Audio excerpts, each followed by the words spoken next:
تقريبا يا جماعه دي اول مره اكل ساندوتش بيبظ منه الجبنه بالشكل ده، او اجرب تشيز بولز فيها مطه الموزاريلا الخطيره دي. وصلنا دلوقتي عند نادي بلاك بول اللي فيه كايرو جايز، جنب بالظبط كونكورد بلازا او جوه كونكورد بلازا.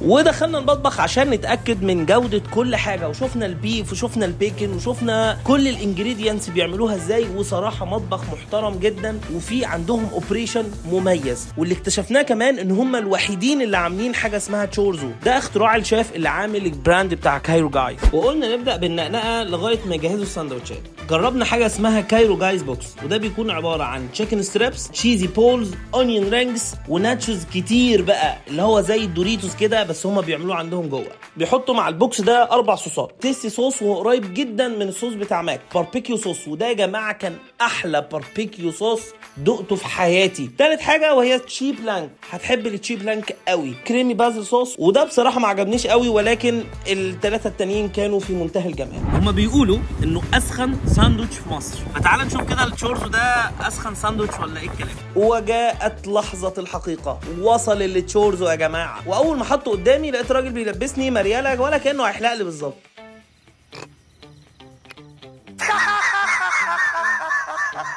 وجاب لي حاجه تانية كده معاها، حاططها كده جنب الساندوتش. لو حد خد باله يكتب لنا تحت في الكومنتات ايه الغريب في اللي قدامك ده. وخدت اول بايت وجربت، فعلا تيست محترم. عايزين كده نشوف كده. اوه ايه ده انا كنت مفكر ان الحاجه دي عباره عن شو، لكن فعلا طلع شو وكمان تيست، في تيست محترم داخل التشورزو ده. كمان قلنا نجرب معاها التشيكن، ما نجربش البيف بس.